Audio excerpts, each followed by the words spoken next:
وَيَزِيدُ اللَّهُ الَّذِينَ اهْتَدَوْا هُدًى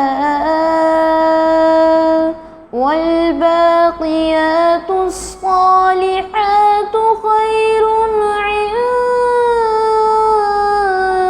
رَبِّكَ ثَوَابًا۔ جو ٹاپک ہم ڈسکس کرنے جا رہے ہیں آج کا ٹاپک ہے قرآن کی عظمت اور اس کا پیغام۔ سورہ کہف کا سٹارٹ ہو رہا ہے، اس میں 110 آیات ہیں۔ اس کی اگر انٹروڈکشن کی طرف دیکھیں تو وہ اس طرح سے ہے کہ حافظ اپنے جریر تبری رحمہ اللہ تعالیٰ نے حضرت عبداللہ بن ابن عباس رضی اللہ تعالیٰ عنہ سے اس سورت کا شان نزول اس طرح سے نقل کیا ہے کہ مکہ مکرمہ کے کچھ سرداروں نے دو آدمی مدینہ منورہ کے یہودی علماء کے پاس یہ معلوم کرنے کے لیے بھیجے کہ تورات اور انجیل کے علماء نبی کریم صلی اللہ علیہ وسلم کے دعوی نبوت کے بارے میں کیا کہتے ہیں۔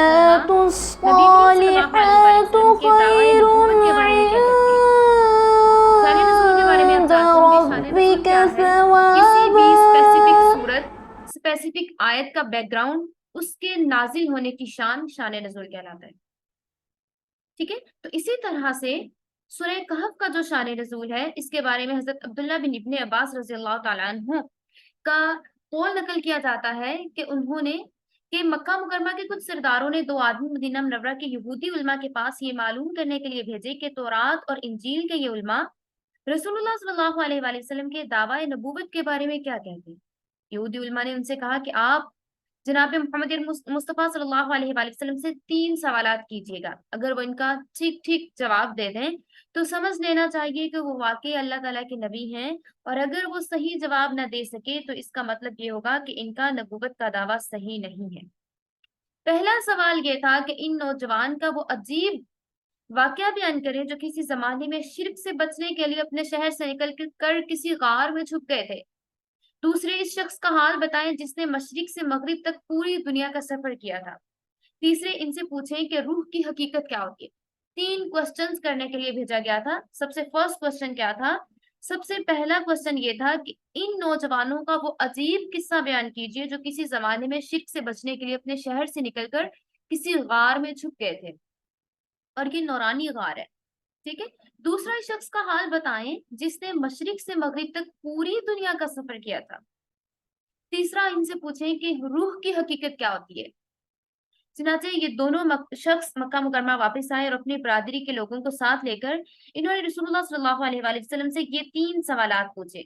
تیسرے سوال کا جواب تو پچھلی سورت جو ہے اس میں آ چکا ہے، وہ ہم ڈسکس بھی کر چکے ہیں، تیسرا کوسچن جو تھا۔ اور پہلے 2 سوالات کے جواب میں یہ سورت نازل ہوئی جس میں غار میں چھپنے والے نوجوانوں کا واقعہ ڈیٹیل سے بیان کیا گیا ہے۔ انہی کو اصحاب کہف کہا جاتا ہے۔ کہف عربی میں غار کو کہتے ہیں، عربک میں کہف غار کو کہتے ہیں۔ اصحاب کہف کے معنی ہوئے غار والے، غار میں قیام کرنے والے، غار میں رہنے والے، سٹے کرنے والے، اور اسی غار کے نام پر سورت کو سورت الکہف کہا جاتا ہے۔ دوسرے سوال کے جواب میں سورت کے آخر میں ذوالقرنین کا واقعہ بیان کیا گیا ہے جنہوں نے مشرق و مغرب کا سفر کیا تھا۔ اس کے علاوہ اس سورت میں جناب موسیٰ علیہ السلام کا وہ واقعہ بھی بیان کیا گیا ہے جس میں وہ حضرت خضر علیہ السلام کے پاس تشریف لے گئے تھے اور کچھ عرصہ ان کی معیت میں سفر کیا تھا۔ یہ 3 واقعات تو اس سورت کا مرکزی موضوع ہیں۔ اس کے علاوہ عیسائیوں نے حضرت عیسیٰ علیہ السلام کو جو کہ اللہ کا بیٹا قرار دے رکھا تھا، اس صورت میں بطور خاص اس کی تردید بھی کی گئی ہے، اور حق کا انکار کرنے والوں کو وعیدیں بھی سنائی گئی ہیں، اور حق کے ماننے والوں کو نیک انجام کی خوشخبری بھی دی گئی ہے۔ سورۃ الکہف کی تلاوت کے فضائل احادیث میں بہت آئے ہیں، خاص طور پر جمعہ کے دن اس کی تلاوت کی بڑی فضیلت آئی ہے۔ جمعہ کے دن جو بھی سورۃ الکہف کی تلاوت کرے گا تو اللہ تعالیٰ اس کے گرد ایک نور کا حالہ بنا دیتے ہیں، اس کو ایک پروٹیکشن لیئر عطا کر دی جاتی ہے۔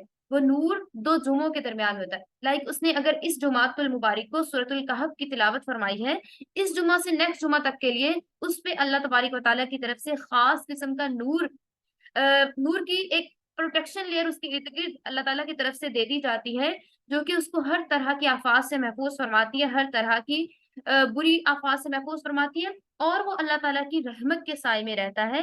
اس لیے خاص طور پر جمعہ کے دن اس سورت کی تلاوت کرنے کی بڑی فضیلت آئی ہے، اور اس کے علاوہ فتنہ دجال سے بھی محفوظ رکھا جاتا ہے۔ بعض علماء کرام کے اکارڈنگ پہلی 10 آیات پڑھی جائیں، اگر کثرت سے پڑھی جائیں تو دجال کے فتنے سے محفوظ رکھا جاتا ہے، اور بعض علماء کرام کے اکارڈنگ آخری 10 آیات اگر پڑھی جائیں تو فتنہ دجال سے محفوظ رہا جا سکتا ہے، واللہ اعلم۔ لیکن موسٹلی علماء کرام فرماتے ہیں ہمیں چاہیے کہ ہم پہلی 10 آیات کو بھی حفظ کر لیں، ان کو بار بار دہراتے رہیں، اور اسی طرح سے آخری 10 آیات کو بھی پڑھ لیا کریں۔ اور اسی لیے بزرگان دین کا بھی معمول رہا ہے کہ وہ جمعہ کے دن اس کی خاص تلاوت کا اہتمام کیا کرتے تھے۔ اب ہم چلتے ہیں تفسیر القرآن کی طرف۔ بسم اللہ الرحمن الرحیم۔ الحمد، تمام تر تعریفیں للہ، اللہ ہی کے لیے ہیں، الذی، وہ جس نے انزل، نازل کیا، علی عبدہ، اپنے بندے پر، کتاب، وہ جس نے اپنے بندے پر کتاب کو نازل کیا، تمام تر تعریفیں اسی کے لیے ہیں۔ وَلَمْ يَجْعَلْ لَهُ، اور نہیں رکھی اس نے، عوجا، اس میں کوئی امبیگوٹی، اس میں کوئی ابہام، اس میں کوئی کجی نہیں رکھی، اس کو بالکل ٹھیک ٹھیک بیان کیا۔ تمام تر تعریفیں اللہ کی ہیں جس نے اپنے بندہ خاص پر کتاب نازل کی اور اس میں کسی قسم کی کوئی خامی نہیں رکھی۔ قیما لینذرا، بالکل سیدھی ہے، قیمن بالکل سیدھی ہے، لینذرا تاکہ وہ خبردار کر دے، بأسن عذاب سے، شدیدن سخت، من لدن اس کی جانب سے، ویبشر اور خوشخبری سنا دے، مؤمنین مومنین کو، مومنین کے لیے خوشخبری سنا دے، الذین وہ لوگ جو یعملون اعمال کرتے ہیں، صالحات نیک اعمال کرتے ہیں، قرآن پڑھتے ہیں، نماز پڑھتے ہیں، تلاوت کرتے ہیں، قرآن کو سیکھتے ہیں، ان لوگوں کی بات کی جا رہی ہے، ان کو خوشخبری سنا دیجئے، ان لہم، یقیناً ان کے لیے ہے، اجرن حسنا، بہت بہترین اور بہت اچھا اجر ہے ان لوگوں کے لیے۔ اب یہاں پہ خوشخبری کن لوگوں کو دی جا رہی ہے؟ وہ یبشر المؤمنین الذین، خوشخبری دے دیجیے ان لوگوں کو، یہاں پہ کن کو خوشخبری دی جا رہی ہے؟ جو قرآن کو پڑھنے والے ہیں، پڑھانے والے ہیں، نمازیں پڑھنے والے ہیں، جو ارکان اسلام کو پورا کرنے والے ہیں، ان کو خوشخبری دی جا رہی ہے، یعملون الصالحات، جو اچھے اعمال کرتے ہیں، ان لہم اجرا حسنا، ان کے لیے بہت بڑا اور بہت اچھا اجر ہے۔ ایک سیدھی سیدھی کتاب جو اس نے اس لیے نازل کی ہے کہ لوگوں کو اپنی طرف سے ایک سخت عذاب سے آگاہ کر دے۔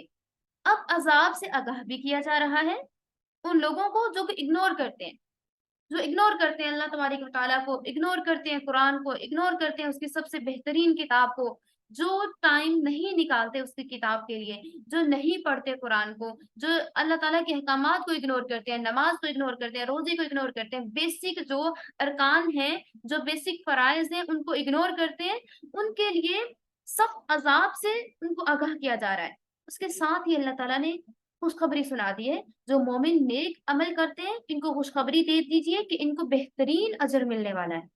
اگر انہوں نے اپنے ٹائم میں سے کچھ ٹائم نکال لیا اللہ تبارک و تعالیٰ کے لیے، اس کی رضا کے لیے، تو کیا ہے ان کے لیے اجرن حسنا، ان کے لیے بہترین اجر رکھا گیا ہے۔ ماکثین فیہ ابدا، جس میں وہ ہمیشہ ہمیشہ کے لیے رہیں گے۔ کیسا اجر ہوگا؟ ماکثین فیہ ابدا، جس میں وہ ہمیشہ ہمیشہ کے لیے رہیں گے، ایسا اجر ہوگا کہ وہ کبھی ختم ہونے والا اجر نہیں ہوگا۔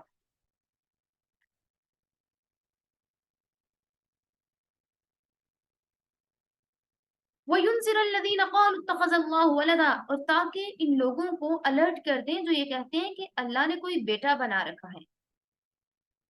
وَيُنذِرَ الَّذِينَ، اور تاکہ ڈرائیں ان لوگوں کو جنہوں نے کہا کہ اللہ نے کوئی اولاد یا بیٹا بنا رکھا ہے، مَا لَهُم، نہیں ہے،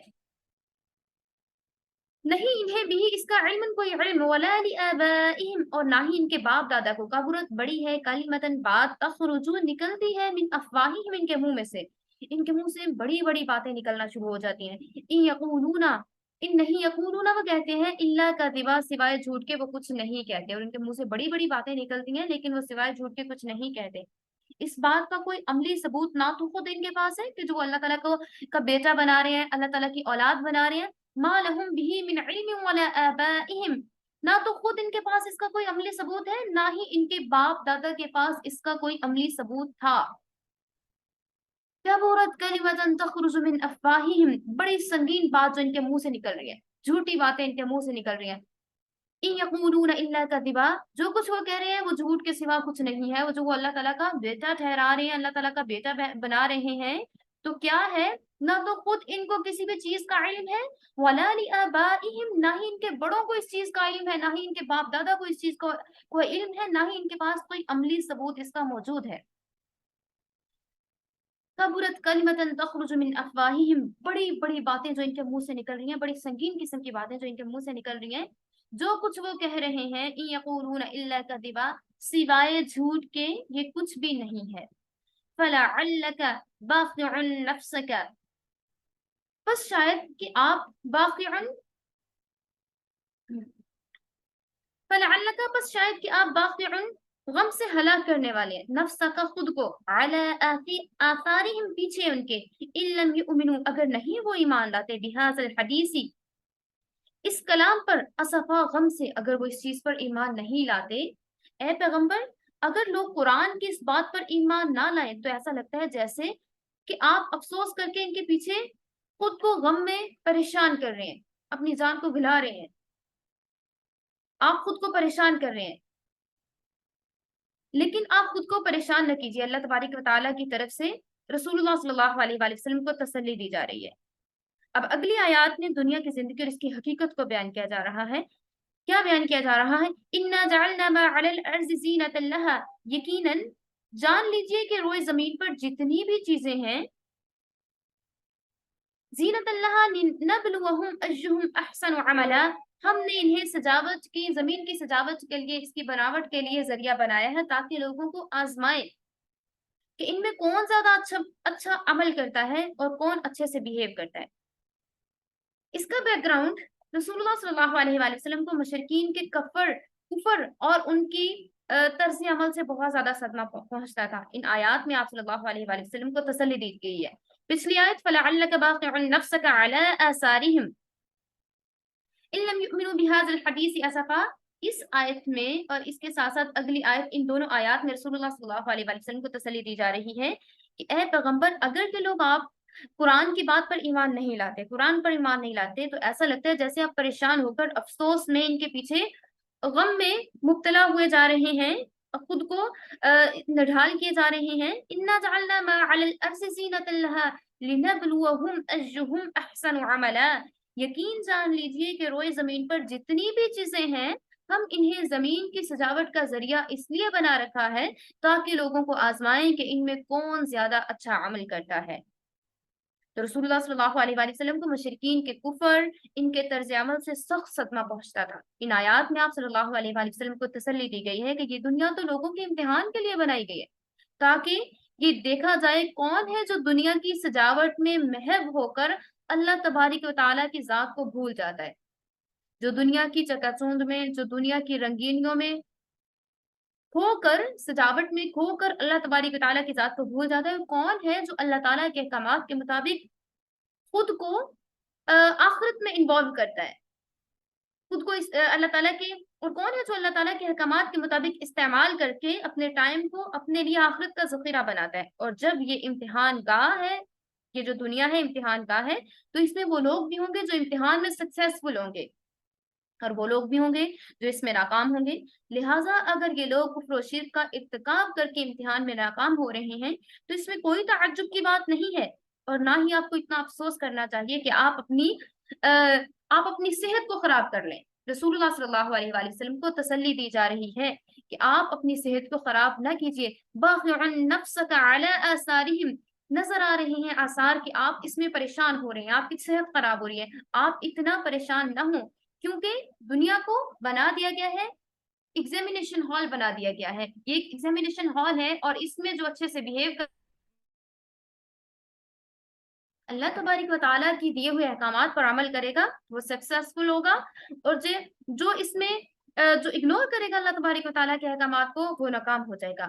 تو جو لوگ کفر و شرک کا ارتکاب کر کے امتحان میں ناکام ہو رہے ہیں تو اس میں کوئی تعجب کی بات نہیں ہے، آپ پریشان نہ ہوں، آپ افسوس نہ کریں، آپ اپنی جان کو غم میں مبتلا نہ کیجیے۔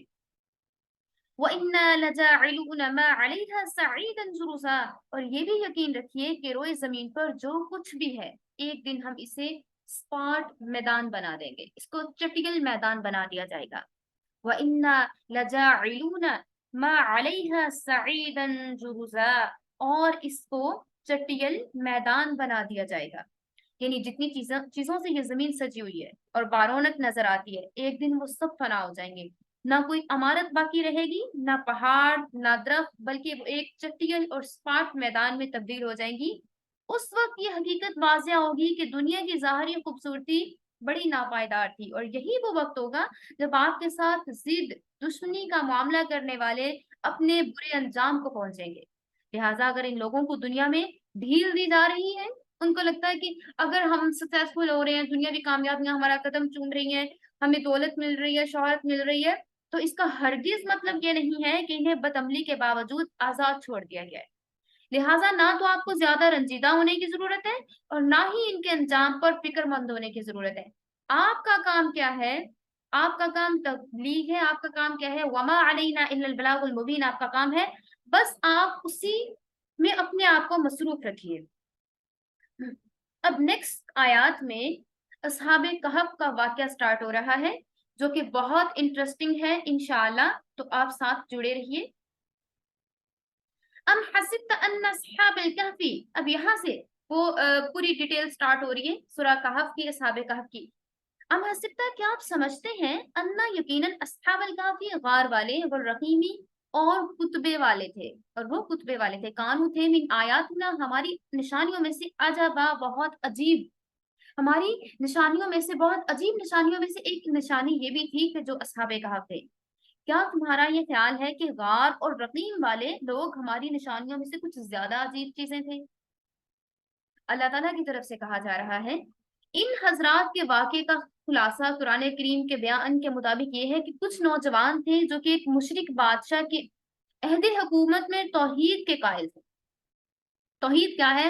اللہ رب العزت کو ایک ماننا، یکتا ماننا، اللہ کے سوا کسی کو عبادت کے لائق نہ سمجھنا، اسی کو سب سے بڑا ہیلپر سمجھنا، اللہ کے سوا کوئی دینے والا نہیں ہے، اللہ ہے جو آپ کی ہر ہر ہر حالت میں، ہر سچویشن میں آپ کو نکالتا ہے، سکسیسفل بناتا ہے، اللہ آپ کو ہر طرح کی آسودگی عطا فرماتا ہے، اللہ آپ کو دنیا میں بھی خوشیاں دیتا ہے، اور اللہ ہی ہے جو کہ سب سے بڑا ہیلپر ہے۔ اللہ کو ایک ماننا، یکتا ماننا، عبادت کے لائق سمجھنا، اور اسی کو اپنا ماوا و منشا سمجھنا، یہ توحید ہے۔ توحید کی تو یہاں پہ بات کی جا رہی ہے کہ مشرک بادشاہ کی عہد حکومت میں بھی، مشرک کون ہے؟ شرک کرنے والا، جو اللہ کے ساتھ شریک ٹھہراتا ہے، جو بتوں کی پوجا کرتا ہے، یا وہ کسی اور بندے کو اس قابل سمجھتا ہے کہ جو بیٹے دیتا ہے، جو ہیلپر ہے، یہ اس طرح سے جو بھی، معاذ اللہ، ٹھیک ہے۔ اب مشرک بادشاہ کے عہد حکومت میں توحید کے قائل کچھ لوگ تھے، کچھ نوجوان تھے، اسپیشلی جوانی کی عبادت تو اللہ تعالیٰ کو ویسے بہت پسند ہے۔ تو اب دیکھیں وہ نوجوان تھے تو اس ٹائم پہ بھی وہ اللہ تعالیٰ کی عبادت کرنے والے تھے، اللہ کو یکتا ماننے والے تھے۔ بادشاہ نے ان کو توحید پر ایمان رکھنے کی بنا پر پریشان کیا کہ آپ جو ہے توحید پر ایمان رکھ رہے ہیں تو پھر آپ کو ساری باتیں سزا دی جائے گی، اس کے وہ احکامات کے مطابق نہیں چل رہے تھے نا، تو اس نے پریشان کرنا شروع کیا۔ تو یہ حضرات شہر سے نکل کر ایک غار میں چھپ گئے، وہاں اللہ تعالیٰ نے ان پر گہری نیند طاری فرما دی، اور یہ 309 سال تک، اب اس میں مختلف روایات ہیں کہ وہ کتنے سال تھے، لیکن بعض علماء کرام کے اکارڈنگ کہ وہ 309 سال تک اسی غار میں پڑے سوتے رہے۔ اللہ تعالیٰ نے اس نیند کے دوران اپنی قدرت کاملہ سے ان کی باڈیز کو سلامت رکھا، ان کی زندگی کو بھی سلامت رکھا، اور ان کی باڈیز کو گلنے سڑنے سے محفوظ رکھا۔ 309 سال کے بعد ان کی آنکھ کھلی تو انہیں اندازہ نہیں تھا کہ وہ اتنی لمبی مدت تک کے لیے، اتنے لمبے عرصے تک کے لیے سوتے رہے ہیں۔ لہٰذا جب ان کو بھوک محسوس ہوئی تو وہ اپنے میں سے ایک صاحب کو انہوں نے کچھ کھانا خرید کر لانے کے لیے شہر بھیجا، اور یہ ہدایت کی کہ احتیاط کے ساتھ شہر میں جانا تاکہ بادشاہ کو پتہ نہ چل جائے کہ آپ آئے ہو، نہیں تو بادشاہ جو ہے وہ گرفتار کرا دے گا، اور ظالم بادشاہ کو پتہ نہ چلنے دینا۔ اللہ تعالیٰ کا کرنا ایسا ہوا کہ ان 300 سال کے عرصے میں وہ ظالم بادشاہ کہیں مر کھپ گیا تھا، اور ایک نیک اور صحیح العقیدہ شخص بادشاہ بن چکا تھا۔ یہ صاحب جب شہر پہنچے تو کھانا خریدنے کے لیے وہی پرانا سکہ پیش کیا جو 300 سال پہلے اس ملک میں چلا کرتا تھا۔ دکاندار نے وہ پرانا سکہ دیکھا تو اس طرح یہ بات سامنے آئی کہ یہ حضرات صدیوں تک سوتے رہے تھے۔ بادشاہ کو پتا چلا تو اس نے ان لوگوں کو بڑی عزت اور اکرام کے ساتھ اپنے پاس بلایا، اور بلاخر جب ان حضرات کی وفات ہوئی تو ان کی یادگار میں ایک مسجد بھی تعمیر کرائی۔ عیسائیوں کے یہاں واقعہ 7 سونے والے کہا جاتا ہے، کہ 7 جو سونے والے یا 7 سلیپرز کہا جاتا ہے، 7 سلیپرز کے نیم سے ان کو یاد کیا جاتا ہے۔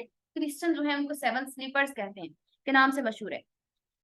اور اسی طرح سے بہت سارے جو ہے ریسرچر کہہ لیں یا پھر تاریخ دان کہہ لیں، مورخ کہہ لیں، انہوں نے اپنی بکس میں بھی بہت ساری چیزیں اس کے اکارڈنگ لکھی ہیں. اور اسی طرح سے ایک مورخ ہے ایڈورڈ گبن، اس نے اپنی مشہور کتاب زوال سے سقوط سلطنت روم میں بیان کیا ہے کہ وہ ایک ظالم بادشاہ دوسیس تھا. دوسیس شاید اس کا نیم بتایا جاتا ہے، جو حضرت عیسیٰ علیہ السلام کے فالوورز جو تھے ان میں سے تھا. ٹھیک ہے، وہ ظلم ڈھانے میں بہت زیادہ مشہور تھا. اور یہ واقعہ ترکی کے شہر اکسس میں پیش آیا تھا، جس بادشاہ کے زمانے میں یہ لوگ بیدار ہوئے. گبن کے بیان کے مطابق وہ تھیوڈس تھا. اور مسلمان مورخین اور مفسرین نے بھی اس سے ملتی جلتی کچھ تفصیلات بیان کی ہیں اور ظالم بادشاہ کا نام دقیانوس ذکر کیا ہے.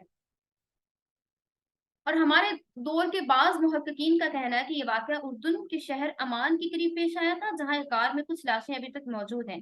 اور یہ تحقیق میں تفصیل کے ساتھ اپنی کتاب جہان دیدہ میں بھی بیان کر دی گئی ہیں، لیکن ان میں سے کوئی بات بھی اتنی مستند نہیں ہے، نہ ہی تو وہ ان لوگوں کی جو تھے کرسچن یا نان مسلم، جنہوں نے اپنی بکس میں بہت کچھ لکھا ہے کہ اس کا نیم یہ تھا، اس کا نیم وہ تھا. اسی طرح سے جو بہت ساری کتابیں ہیں، ان میں سے کوئی بات بھی مستند نہیں ہے کہ اس پر بھروسہ کیا جا سکے. ہاں، قرآن میں جو بیان کر دیا گیا ہے وہ مستند ہے، اور اس میں کچھ لوگ اپنے اندازے لگا کے کہتے ہیں کہ یہ وہ جگہ تھی، یہ جگہ تھی، اس طرح سے. بس یہ ہے کہ پیشنٹ کو یہ ہو سکتی ہے، یا پھر کہہ سکتے ہیں کہ یہ اپنے اندازے لگاتے ہیں کہ اس طرح سے تھا اور اس طرح سے تھا. قرآن کریم کا اسلوب یہ ہے کہ کسی واقعے کی اتنی ہی تفصیل بیان فرماتا ہے کہ جو فائدہ مند ہو، اس سے زیادہ تفصیلات میں پڑھنے کی کوئی ضرورت نہیں ہے. ان حضرات کو اصحاب کہف یعنی غار والے کہا جاتا ہے. کہنے کی وجہ یہ ہے کہ انہوں نے غار میں پناہ لی تھی. لیکن ان کو رقیم کیوں کہتے ہیں؟ رقیم کیوں کہتے ہیں؟ اس بارے میں مفسرین کی رائے مختلف ہیں. بعض حضرات کا کہنا ہے کہ رقیم اس غار کے نیچے والی وادی کا نام ہے، جو غار کے نیچے ایک وادی تھی. اور وادی کیا ہوتا ہے؟ وادی کے بارے میں آپ اچھے سے جانتے ہیں کہ غار جو پہاڑ ہوتے ہیں، پہاڑ کے درمیان جو سرفیس ایک جگہ ہوتی ہے اس کو وادی کہتے ہیں. تو وہ وادی ایک نیچے وادی سی بنی ہوئی تھی، ایک سرفیس جگہ بنی ہوئی تھی، تو اس کا نام رقیم بولا جاتا ہے. اور بعض حضرات کے اکارڈنگ رقیم تختی پر لکھے ہوئے کتبے کا نام ہے جو کہ وہاں پہ لکھا گیا تھا.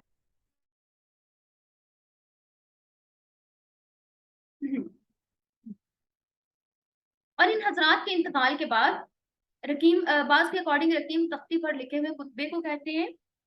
اور ان حضرات کے انتقال کے بعد ان کے نام ایک تختی پر کتبے کی صورت میں لکھوا دیے گئے تھے، اس لیے ان کو اصحاب الرقیم بھی کہا جاتا ہے. تیسرے بعض حضرات کا خیال ہے کہ اس پہاڑ کا نیم ہے جس پر غار واقع تھا. واللہ اعلم، اللہ تعالیٰ زیادہ جانتے ہیں کہ کیا اس کا رقیم کا صحیح مطلب کیا ہے. یہ تو سب نے اپنی اپنی طرف سے بیان کیا ہے کہ اس کا مطلب یہ بھی ہو سکتا ہے، پریڈکشنز ہیں، یہ بھی ہو سکتا ہے، یہ بھی ہو سکتا ہے. ٹھیک ہے، واللہ اعلم. جن لوگوں نے رسول اللہ صلی اللہ علیہ وآلہ وسلم سے ان نوجوانوں کے بارے میں سوال کیا تھا، انہوں نے یہ بھی کہا تھا کہ ان کا واقعہ بڑا عجیب ہے. اس آیت میں انہی کے حوالے سے یہ بیان کیا جا رہا ہے کہ اللہ تعالیٰ کی قدرت کے پیش نظر یہ واقعہ کوئی بہت عجیب نہیں ہے، کیونکہ اس کی قدرت کے کرشمے تو بے شمار ہیں، جو کہ قرآن میں موجود ہیں، جو کہ دنیا میں موجود ہیں. اور جو ان کرشموں کو دیکھتا ہے وہ اللہ تبارک و تعالیٰ پر ایمان لاتا ہے اور وہ اللہ تعالیٰ کی حمد و ثنا بیان کرتا ہے. وآخر دعوانا ان الحمد للہ رب العالمین. ربنا آتنا فی الدنیا حسنہ وفی الآخرة حسنہ وقنا عذاب النار.